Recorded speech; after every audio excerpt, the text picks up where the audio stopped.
Hi, I'm Jamie Machek, Education Consultant for the Wisconsin Valley Library Service. Thank you for joining us for our first recorded webinar of 2020.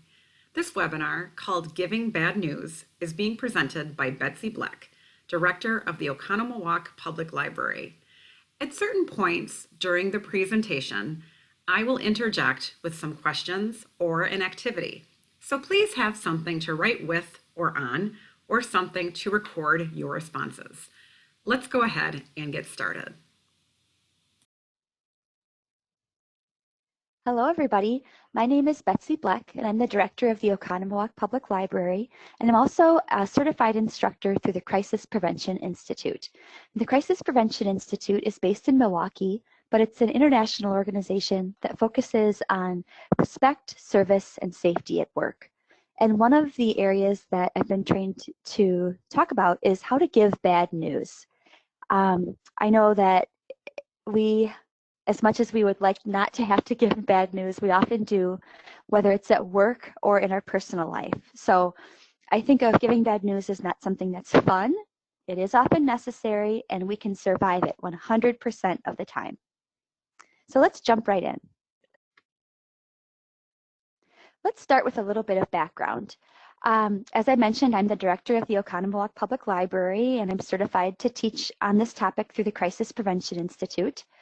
I have had to give bad news at work and in my personal life, and I've also received my share of bad news.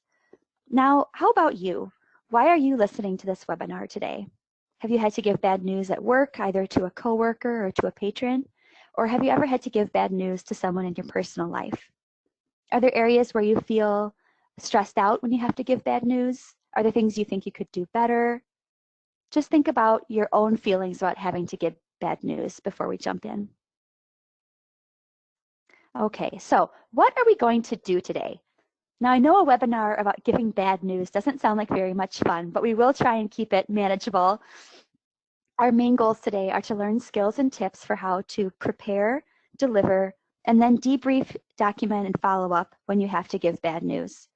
Our goal in giving bad news will be to do it in a way that's clear, that relieves tension, and that allows everyone to stay safe, retain their dignity and pride, and feel respected. The good part about this way of giving bad news is that the delivery part, or the part that I think is the hardest, is the shortest. All right, so the first step in giving bad news is to prepare. Preparation is so important. Bad news should not ever be delivered in haste, and being prepared doesn't guarantee that this will be simple or that it'll go without incident, but it can enhance your confidence and contribute to a better experience for you and the person receiving the bad news. So let's get ready to rumble. Just kidding. Our goal is not to fight. Our goal is to resolve an issue calmly and professionally. The first thing we're going to do as we're preparing to give bad news is to consider the policies and procedures of our employer. Now, your library or your municipality probably doesn't have a quote unquote giving bad news policy, but they probably have policies about communication or a code of behavior for effective communication. Other considerations might be legal ones, making sure you are following the law or regulations, perhaps about confidentiality or about physical and psychological challenges and disabilities. Another consideration could be health. Consider the physical, emotional, or psychological health issues that may or may not be a factor in the situation. And then consider professional issues. Consider if there are specific codes, guidelines, or ethical standards involved.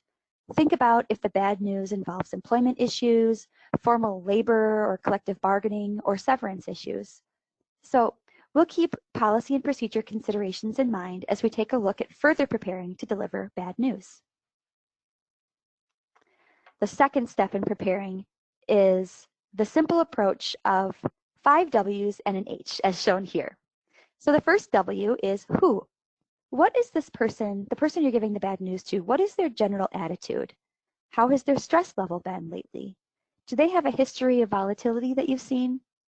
Consider your own relationship with this person and your own feelings about this person. Think about what you know about their values. And what resources do you have available to help this person? So that's the who part of preparation. The next part The next W is what. What information do you need to deliver? When we go in to give bad news, it's really important that we have all the facts and that we have a firm grasp of what our goal is. Have all the necessary documentation, forms, and additional resources that you might need right there with you. Now, if you aren't sure what the facts are, I want to share another great piece of advice that I learned, and I learned it at a conference years ago, and unfortunately, I don't know who shared this, and I wish I did because I think about them often when I have to give bad news. I think about the saying, don't get furious, get curious. So if you're not sure what's going on, it's really important to ask questions and get curious about what's going on before you enter into a situation with anger. So if you start from a place of, help me understand what happened, instead of, I know what happened and I'm so mad, you're likely to have a better outcome and you're less likely to come blustering in about an issue only to find out there was a good reason or an explanation for what happened.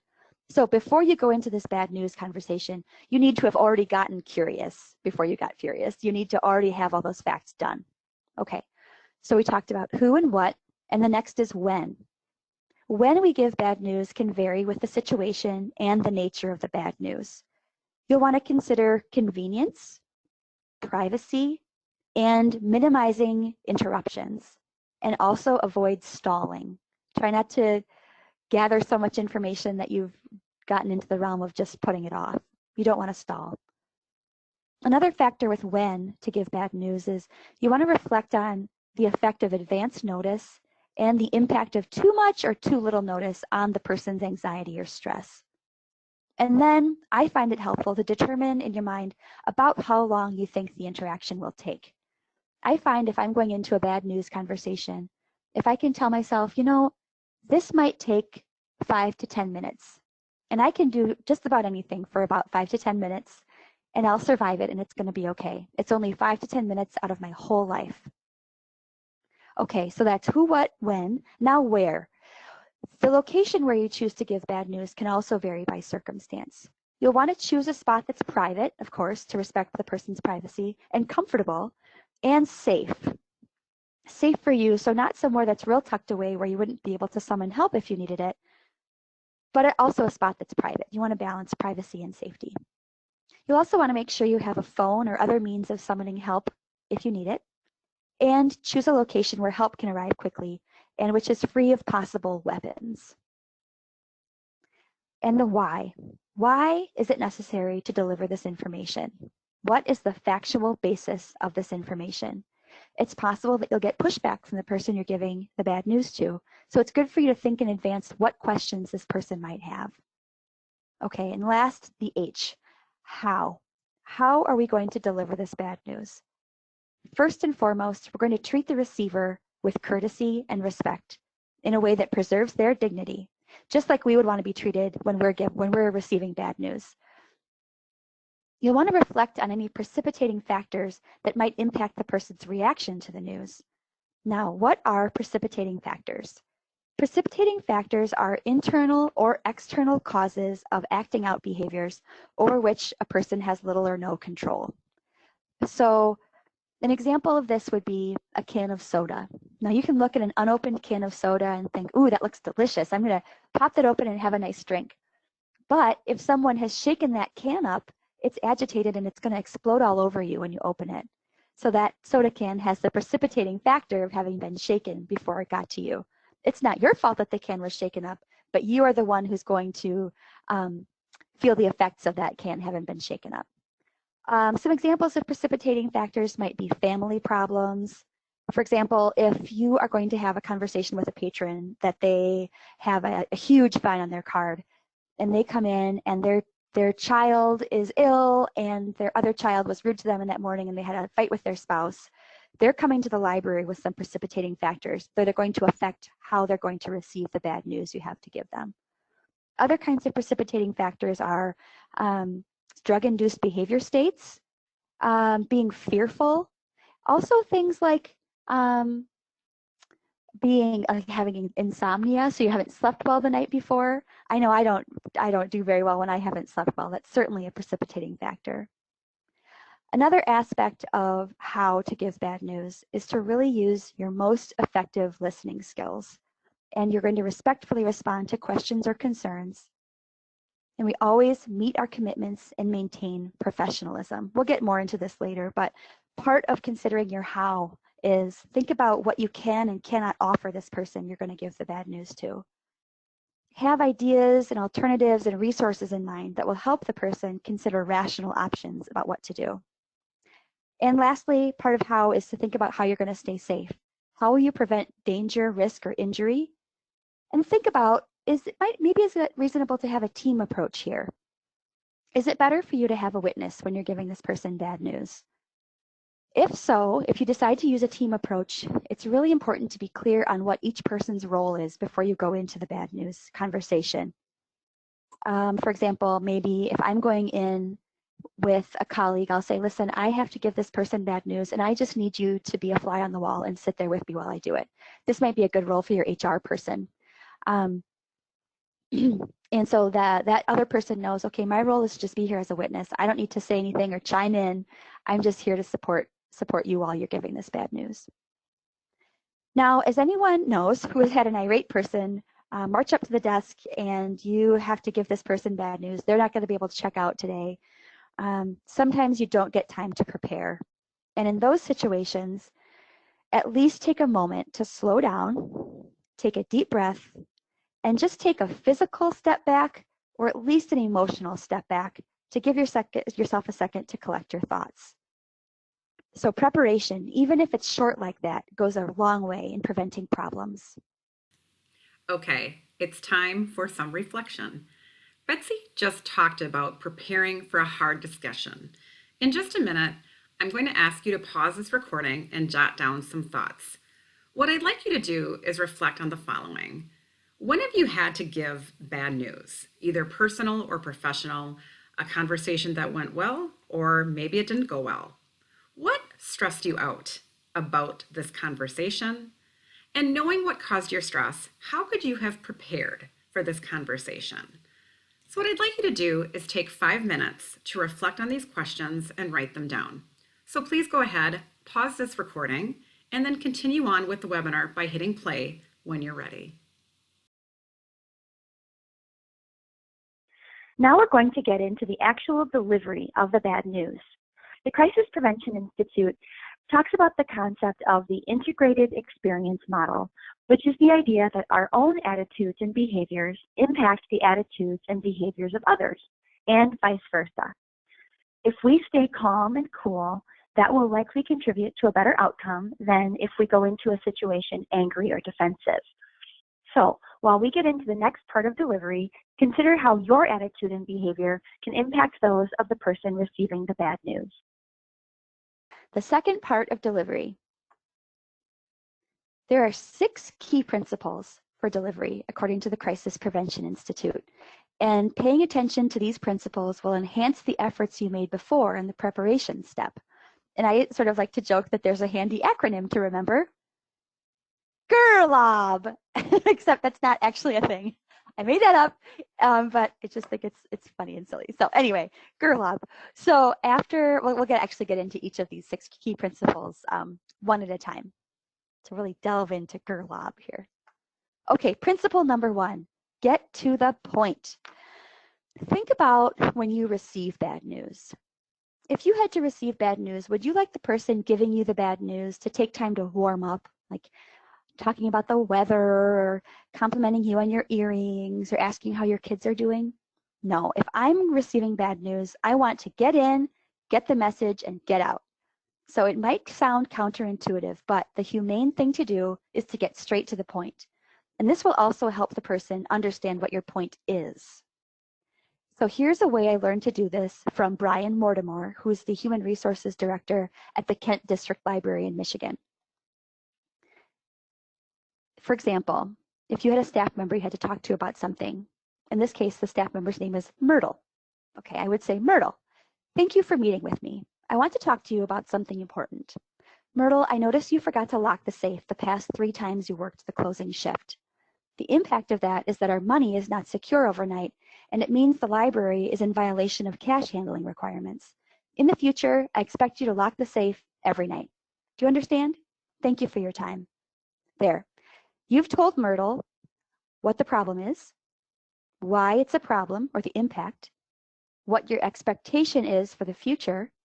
You've verified that Myrtle understands what you've said, and you're done. So I'm going to say those things over again.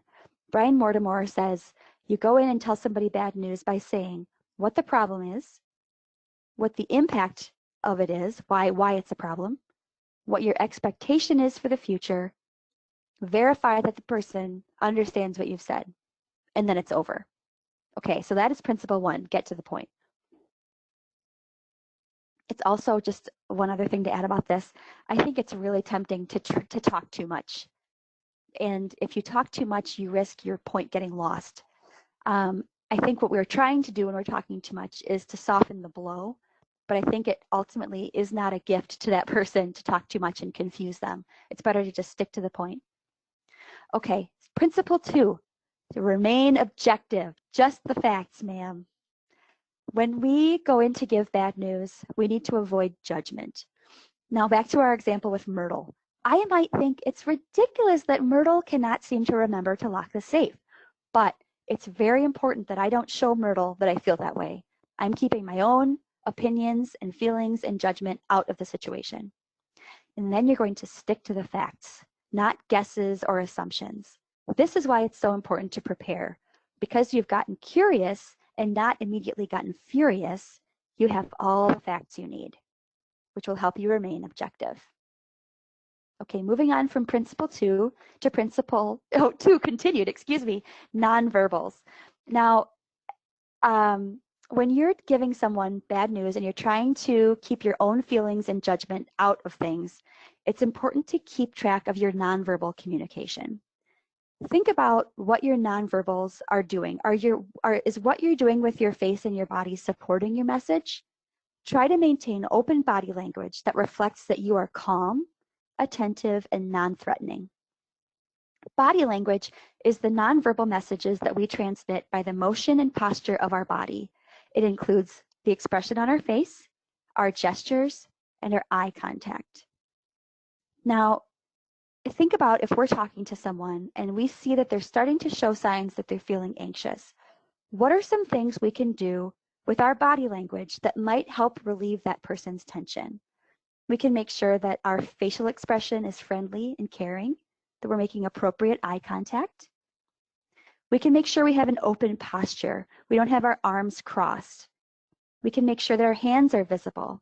This is something that I forget to focus on. Sometimes I'm tempted to put my hands behind my back or even in my pockets, but if I'm doing that, that means there's something about me that the other person doesn't know. They don't know what's behind my back.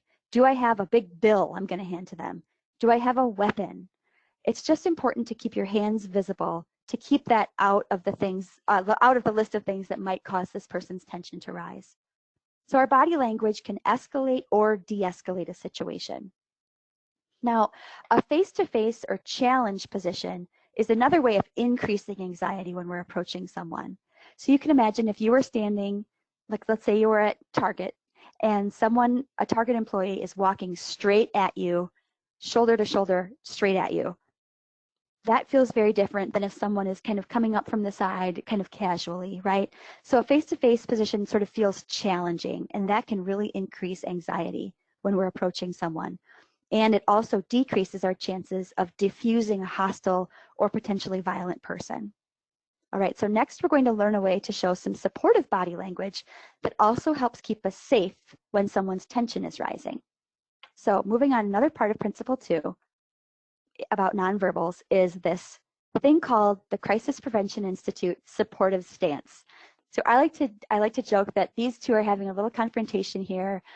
He's really mad at her because she thinks that she ate his yogurt from the break room fridge. So how can you stand in a way that you can communicate respect, appear non-threatening, and keep yourself safe? The supportive stance makes all those things possible. So you can see the woman in the light blue shirt is standing off at an angle. So her vital organs and the front of her body are not exposed to the angry person in the dark blue shirt. That angle is protecting her vital organs more than standing head on does. You can see that her feet are shoulder width apart. That helps you feel balanced and have stability. She has an open posture. Her hands or arms aren't crossed, and her hands are visible, which is not aggressive or threatening. And she's standing off to the side, which is not a challenging posture, and it communicates to the man in the dark blue shirt that he's not trapped, he's not cornered, he has the route of exit or escape. And also you can see she's standing back just a little bit from him. This is because it's for a couple of reasons. She's honoring his need for personal space. She's also respecting her own need for personal space. But also, if the gentleman in the dark blue shirt were to try to reach out and contact her, like with his arm or his leg, he wouldn't be able to reach her because she's standing out of reach. Okay, so that is the last little part about nonverbals, except I want to talk a little bit about paraverbals. Paraverbals are a powerful communication dynamic between our nonverbal behavior and our use of words. All right, next let's talk about our paraverbals. Our paraverbals are the way we're saying what we're saying. Think about, are my paraverbals supporting my message that I want to get across? So what are paraverbals? I'm going to demonstrate. I'm going to say the same set of words 3 different ways, and I'd like you to reflect on which would be the most effective. Okay, here's number 1. Myrtle, do you have a minute? I need to talk to you. Okay, that was version 1. Here's version 2. Myrtle, do you have a minute? I need to speak to you. That was version 2. Version 3 is this. Myrtle, do you have a minute? I need to speak to you. Okay, so you're probably thinking, obviously number 3 is the most effective. The first one was kind of quiet. It was too fast. I spoke too low. The second was too loud and too slow, and it was kind of a condescending tone. The third one, I was just trying to sound friendly and neutral and non-threatening and approachable. So our paraverbals, again, are the way we say what we're saying. Our paraverbals are our volume, our pitch, and our pace. So our paraverbals, when we're giving bad news, should reflect that we're calm and we're confident and controlled. Okay, so moving on from principle 2 to principle 3, rationally detach. When we are rationally detached, it means that we're avoiding taking the person's response personally, we're avoiding becoming defensive, and we are turning down any invitations to a fight. Our goal is always to retain respect and dignity for all parties. And if we think back to the integrated experience model, we think about the idea that we control our own attitude and behavior, and that can contribute to a positive outcome by influencing the other person's attitude and behavior. Now, sometimes, no matter how clear-cut the situation is or how thoroughly you've prepared, the person is going to get angry or blame other people or blame you or insult you. And that's pretty rude, but that person's reaction is theirs to own. It is not yours to own. And that's hard to remember, so I'm going to say it again. The recipient's reaction to what you're saying is theirs to own. It's not yours. As long as you have done everything in your power to deliver your factual and reasonable message clearly and with respect, you can feel good about having done your best. It can be really hard to stay rationally detached as a person gets more and more agitated, but it's more and more important that you stay rationally detached as they do escalate that way. So we're just avoiding taking responses personally, keeping in mind that it's not about you, and you can contribute to a positive outcome by staying rationally detached and in control of your own attitudes and behaviors. Okay, principle 4, listen empathically. When we're listening empathically, it means that we're responding without judgment. So when you're responding without judgment, you're being kind and fair. Let's say Myrtle responded to you about the safe situation. She said, I can't lock the safe. I have way too much to do at night when I'm trying to close the library. If I were to respond with judgment, I might say, oh, Myrtle, this is so like you, just making excuses. But that would not be kind, and it would bring judgment into the situation. So instead of saying that, I would say, Myrtle, I hear you saying you have a lot of steps to remember at night when you're closing the library. Well, here's a good time to ask, What's a strategy to help remember all those steps at closing time, to get the conversation sort of moving toward a solution? Like, how about a closing checklist, Myrtle? That would help you remember all the steps to closing the library. So you've responded without judgment. You're trying to help her toward a solution. Also important to give your undivided attention. Of course, your phone is down, hands are off the keyboard. You're not fidgeting like you have somewhere else to be. Myrtle's got all your attention. And you're going to allow silence for reflection. I talked about this a little bit earlier, but it's important to not just keep talking to fill silence. You need to resist that urge. It's okay if it's quiet for a little while. So you say your point and you stop talking. And that's a gift to that other person because it gives them time to absorb what you're saying. They don't have time to absorb what you're saying if you keep saying more things. So stop talking. And then you can use restatement to clarify. So let's say Myrtle responded to the idea that she has to lock the safe by saying, I should not have to do that. I have worked here 20 years and nobody else has that kind of seniority. There's no way that I should have to be in charge of that. You can use restatement to clarify. So when the person finishes their thought, summarize what you understand them to be saying. For example, it sounds like you feel you shouldn't have to lock the safe because you've worked here longer than your colleague. Am I understanding that correctly? That helps Myrtle hear what her idea was and helps her, see that you understand what she's saying. And it helps you make sure that you really understand what the other person is saying. And then listen for underlying messages. What is the person not saying, but you're getting from their response nonetheless? Maybe Myrtle doesn't remember how to lock the safe, or she doesn't know how, and she's too embarrassed or scared to ask for a refresher. So part of your conversation could be, I really need you to remember to lock the safe. Let's go walk over there and walk through it together, just to make sure that you know exactly how to do it. Okay, so that's how you listen empathically. Principle 5, offer something.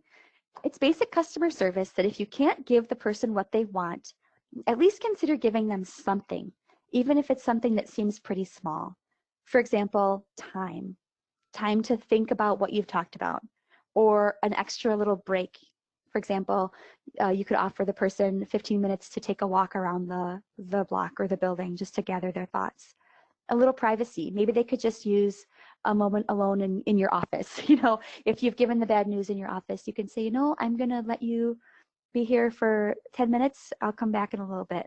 That gives them some privacy to recover from the bad news that they've heard. Another kind of offer might be a recommended follow-up step. An example of that would be,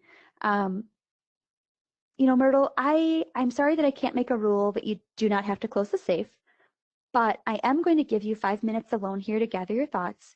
And in a week, I will check in with you to see how you are doing on creating that closing checklist.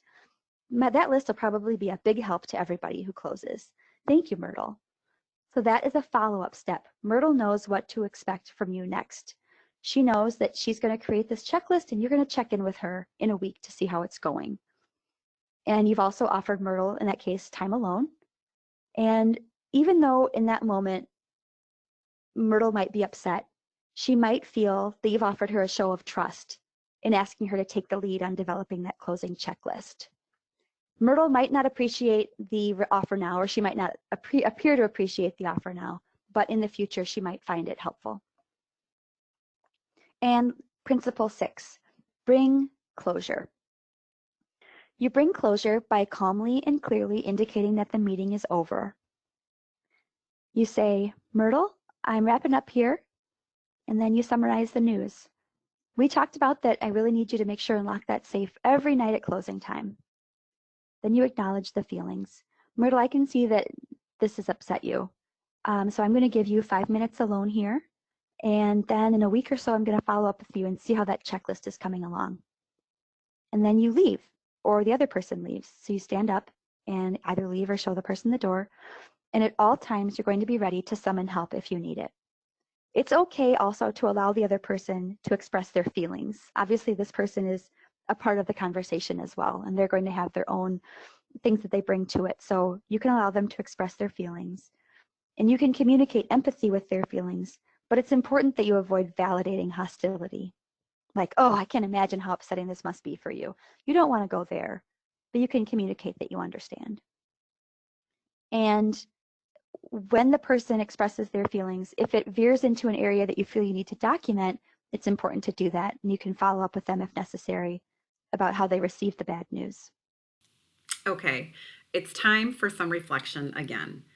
Betsy just talked about the 6 key principles, or GERLAB, and they're listed on your screen. What I'd like you to do is make a list, strengths, and where you could use some improvement. Noticing we're not saying weaknesses, we're saying where you could use some improvement. What principles of these are you strong at? Which ones are you not as strong at? Once you do that, take a look at your list and focus on the principles where you need improvement. What I'd like you to do then is ask yourself, how could you practice using these principles or improving these principles, and what support do you already have in place to do this? For example, maybe listening is where you need some improvement. So do you have friends or colleagues that you could practice this on? That would be an example of support that you already have in place to make this improvement. So please pause this recording and take 5 minutes to do this exercise. When you're ready, hit play to continue with the webinar. It's over. You did it. Wow. That is great. That's the hardest part. The hardest part is over. So now you need to finish strong. So any situation that sparks emotions can have a lasting effect. If left unchecked, the outcome can be damaging, and of course we want to avoid that. So let's talk about after the bad news. You'll want to debrief. Perhaps you can discuss the conversation with human resources, or your supervisor, or a mentor, or a colleague on the management team. If you do that, of course, you'll want to consider privacy. You'll want to share what happened and think about things you might have learned as a result of the meeting. Maybe you learned something procedural that you could tweak, or to prevent similar meetings from being necessary. For example, maybe in this case, I'm thinking, Myrtle didn't seem to know how to lock the safe. I'm going to go ahead and refresh everybody's training on how to lock the safe. And to clarify expectations, now Myrtle knows that it's not an expectation that because she's been working there for so long, she doesn't have to do certain jobs. You've clarified with her that your expectation is that everybody does the same jobs regardless of how long they've been working there. Then you follow up appropriately. This is very, very important. At minimum, if you've offered something to the person during the meeting, you must provide it. For example, I have to follow up with Myrtle in a week to see how that closing checklist is gone, how that closing checklist is coming together. If it's a patron and you've offered them a credit of some kind, you must remember to do that. If it's a conversation where you had to let someone go and you've indicated that severance is going to be coming, you have to make sure that that severance comes. And it's great to follow up appropriately with both the deliverer of the bad news and the receiver of the bad news. So I just talked about the receiver of the bad news, but it's good to follow up if you're a manager and you know that somebody on your team has had to give bad news. It's good to follow up with them later on and ask how they're doing and if they want to talk about it at all. And then consider acts of good faith. If it were a patron who received bad news, an act of good faith can assist in service recovery and in preventing retaliation. You can kind of keep a patron, which is, we want to do that. We want to keep people happy about the library and coming to the library. So one example of an act of good faith would be if a patron acted rudely to you yesterday, today can be a clean slate. It's tough but necessary to keep giving patrons that same friendly service no matter how they acted yesterday, with obvious exceptions for if someone were to do something criminal or harassing. But most of the time, you want to have a clean slate with somebody the next day. And consult outside resources. If the bad news is possibly catastrophic to the recipient, consult outside resources, such as if you have an employee assistance program or your human resources department. And then document. This step is really important, and it's important to do it correctly. The correct way to document is to just stick to the facts of what happened, not your perception of what happened. There's actually a whole other Crisis Prevention Institute training about how to document and debrief effectively. But when you're documenting, keep an eye on your words so that they aren't They aren't entering into subjective territory, they're objective only. So when you're documenting, it's helpful for the future. Documentation can help you recognize patterns of behavior. Like, oh, I see that I talked to Myrtle about this issue last year and this year. This is becoming a pattern. And it can help you decide to make constructive changes if those are appropriate.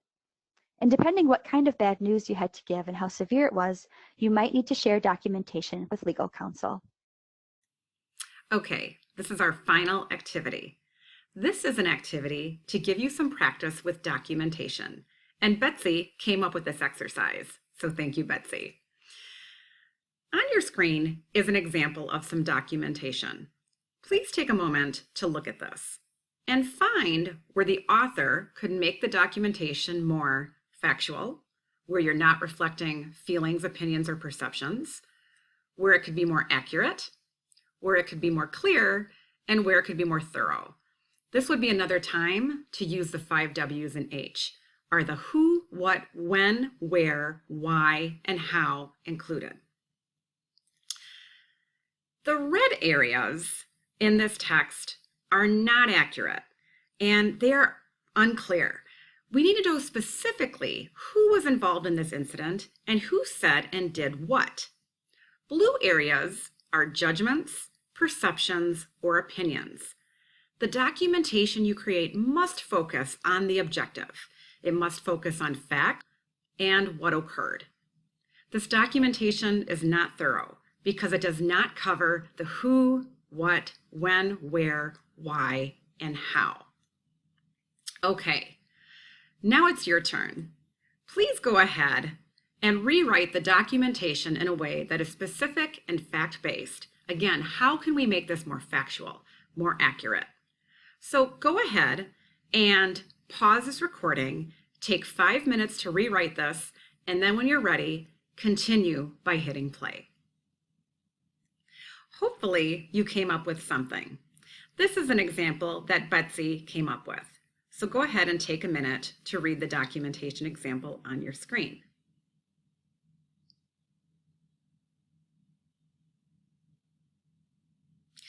So as you notice, this documentation is free from opinions.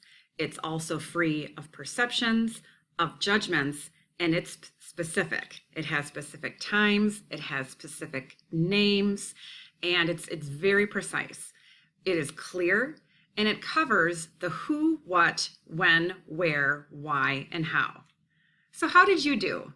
Did you find it challenging to rid this documentation of perceptions? It's not always easy to do that. So let's have Betsy continue with the webinar with some final thoughts. So in summary, here's what we have covered today.